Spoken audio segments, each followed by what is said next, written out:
You probably told yourself some version of the same story at least 100 times, that you're lazy, that other people have something you don't, or that if you could just, get your act together and stop wasting time, everything would be different.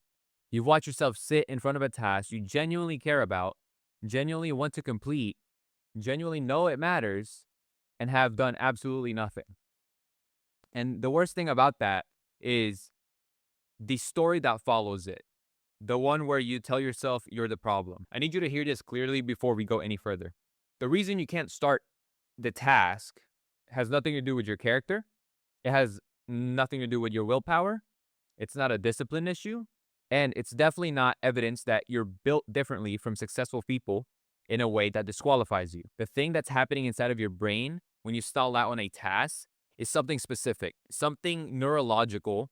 And once you understand it clearly, you're going to look back on the years of blaming yourself and realize that you're fighting a battle with the wrong person. This video is about that one thing, not the productivity hacks, not the morning routine, not some romanticized version of a hustle that's designed for a brain that you don't have. This is about understanding exactly why the ADHD brain stalls at task initiation and what that stall is at a neurological level. Then one specific practical shift that will change how you approach every hard to start task going forward. This might sound familiar, but you probably have had a task that needs to get done. Maybe it's doing outreach, recording a video, making content. Then you go to sit down and you open the thing you're supposed to do, you look at it, and then for some reason, you start organizing your desk, your setup. You go and make your cup of coffee that you don't need. You go grab something, and then you sit back down, and then it starts over. Now, what makes this practically brutal for a ADHD person is that you already know that it matters, like doing the task matters. And you're not avoiding it because it's trivial. You're avoiding it because somewhere in the attempt to start it, your brain hits like this invisible wall and you don't understand why. So you conclude that I must be the problem. And that's the part we're going to talk about right now. The neurotypical brain has what you might call a default ignition. It sees a task on the list, it registers that task that needs to get done, and it fires it up. Like nothing crazy excitement, but like a low level, okay, like we need to get this done, right? That signal creates enough internal momentum to begin the task. That signal is largely driven by a well-regulated dopamine system. The task itself is sufficient to create that activation. Now, the ADHD brain works on a completely different mechanism. It doesn't have that default ignition. What it has instead is an interest-based nervous system, a term you might have heard before, but it's from Dr. William Dodson and who have written extensively on how ADHD actually presents in adult life. And your brain is not like withholding the effort. It is genuinely waiting for one of four specific conditions before it engages. You have urgency, novelty, personal interest, or a challenge worth rising to. If none of those are present, the brain does not start the ignition. Not because it's difficult, but because the neurological signal that says to your brain, start now, like has never been there. Like it's not there because those four are not present. This is why you can pull an all-nighter to finish something with like a real deadline and wonder where that version of you has been all week. The deadline manufactured that urgency, right? Your brain got what it needed and performed at an extraordinary level. This is also why you can work for hours on something that genuinely interests you without any sense of effort and then completely stall out on something equally as important, but it just doesn't carry that same interest. The issue is not motivation in the way we usually mean it. The issue was the presence or the absence of the right neurological conditions. Once you realize and accept it, the question stops being, what is wrong with me? It starts being, what condition does my brain need and how do I create them? When you look at a task and feel that immediate wave of resistance, what you're actually experiencing is your brain calculating the entire weight of that task in a single moment. You look at, send 10 emails or do 10 cold calls. Your brain doesn't see a simple action. It sees decide who to contact, decide what angle to use, figure out the right tone, write something that's not terrible if you're gonna do cold email, or what script are you going to use? And then you start second guessing everything that you're going to do, right? Because you don't know if it's the right tone, the right script, whatever it is. And then you decide whether or not to do the task. And you wonder if it's okay, is this even good? And then after that, there's so much resistance that you don't even get anything done. For a neurotypical brain, this kind of cognition preloading still happens, but the default ignition that they have is strong enough to like push through it. For the ADHD brain, the like that stack of like a bunch of decisions is enough to trigger avoidance. It's not laziness, it's just avoidance. And avoidance is a completely different thing. Avoidance is what happens when the brain perceives the cost of starting as higher than the benefit. You're not going to fix this by pushing harder through this like invisible wall. The fix is to change the type of wall you want to go through and add a door. This concept is called shrinking the entry point and is the single most effective thing you can do to address a task initiation stall. So the idea is that you, instead of thinking about the task, you identify the smallest possible action that gets you physically inside of this task, right? Inside of this wall. Not the do 10 cold calls or write 5 emails is, or, what you want to do is just simplify it. Open the doc. Not like, hey, let's record the video for content. You can do open camera app, right? The bar should feel almost embarrassingly low to start the task. If it feels like something you could do in under 60 seconds, you're probably going to be in the right range. What happens when you shrink the entry point is not just psychological, it's neurological. The moment you start something, even like something tiny, your brain shifts from anticipation mode into like execution mode, right? So the cognitive load drops because you're no longer like imagining the whole entire task that you're inside of. The cognitive load drops because you're no longer imagining the whole task. And momentum builds from actual movement, not from intention. And like, here's what most people miss is that once momentum exists, the brain tends to keep going, right? The resistance is almost entirely like located at the start. Like, for example, if you want to go on a run, the best way to, actually be able to do the run is to have your clothes laid out the night before, have your shoes laid out the night before. What I used to do personally is I used to have basically my pajamas were my running clothes. I'd have my shorts, I'd have my t-shirt, I don't sleep with socks, but I'd have the socks ready next to my shoes. So then the only thing I'm doing when I get up in the morning, if I want to run, is I just put on those shoes and then I go outside and then start running. Once you pass that first level of resistance, the rest of the work just pulls you forward because you're already doing it and the momentum's just going to keep going. This is why like the entry point has to be specific, has to be written down, and it has to be genuinely small, like embarrassingly like easy to start. The mistake most ADHD like founders make is writing something like work on outreach or do outreach as the first step. That's still a task. That's not like a small door to go through. So instead of doing start outreach or do outreach, just open doc or open CRM, call, engage leads. Like that's it. Because once you're there, your brain will do the rest. It'll carry you. There is a direct relationship between how large your brain perceives the starting action to be and how much resistance it generates. This is not abstract. You can feel this in real time if you pay attention. Compare what happens in your body when you think, right? I need to build my entire content strategy today versus I'm going to open a blank doc and write a single headline. The first one probably creates a vague sense of heaviness and like a low grade sense of being overwhelmed before you've done anything.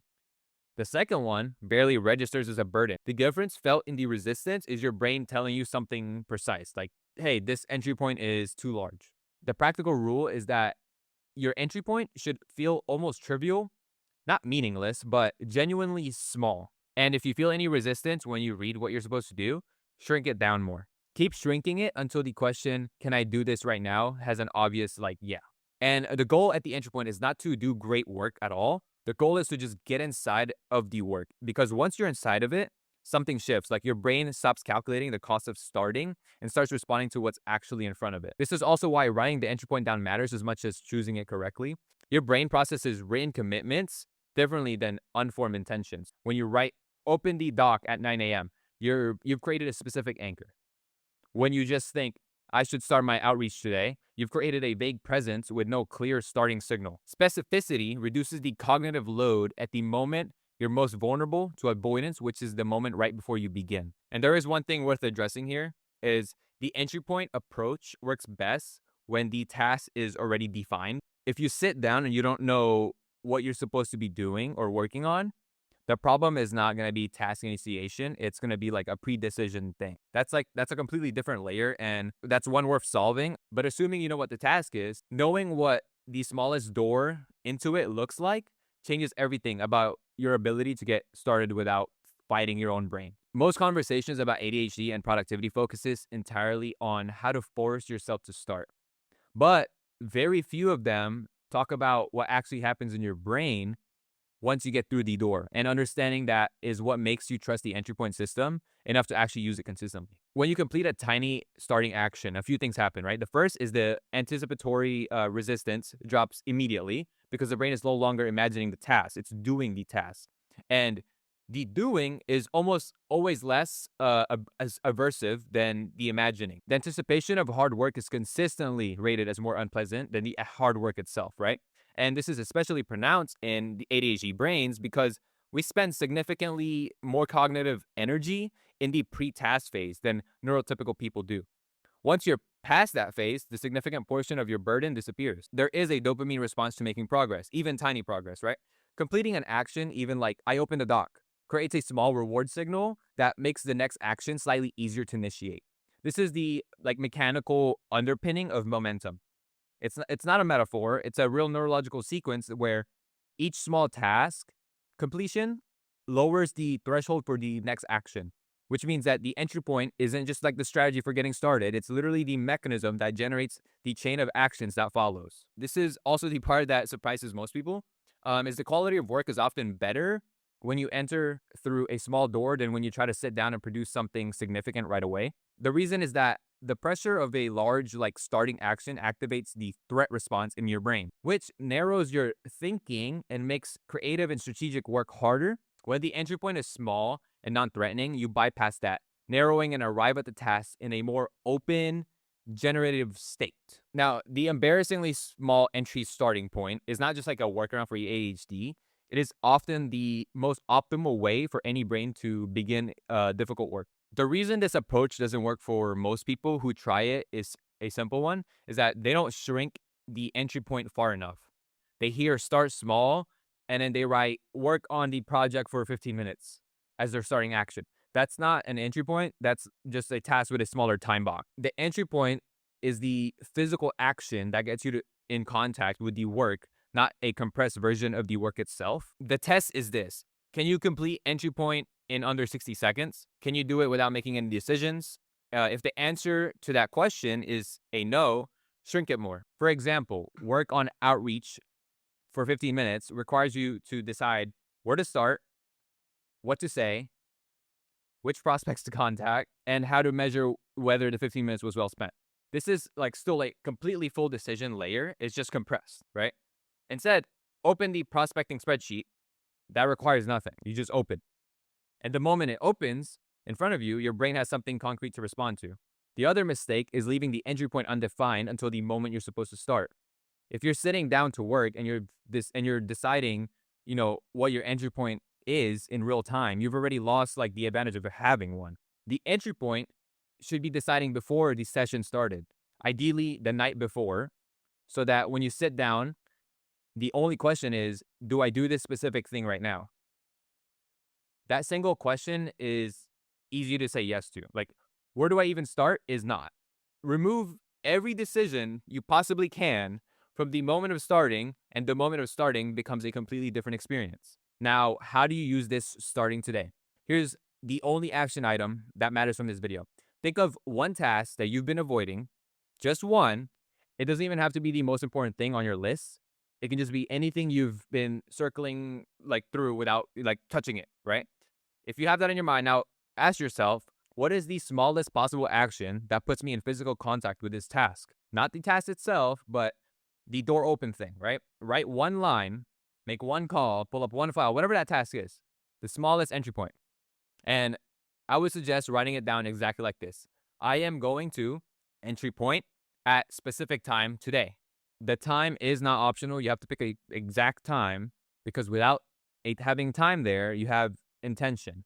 With a time, you have a starting condition. Like your brain needs a starting condition, so give it one. Use this for 1 week, and not every task will flow perfectly, which is fine. Some sessions you're gonna complete the starting point and still feel stuck, and that's okay because the entry point got you through the door at least, and from there you have options that you didn't have before. But most of the time, once you're inside of the work itself, the rest follows. The resistance lives almost entirely at the start.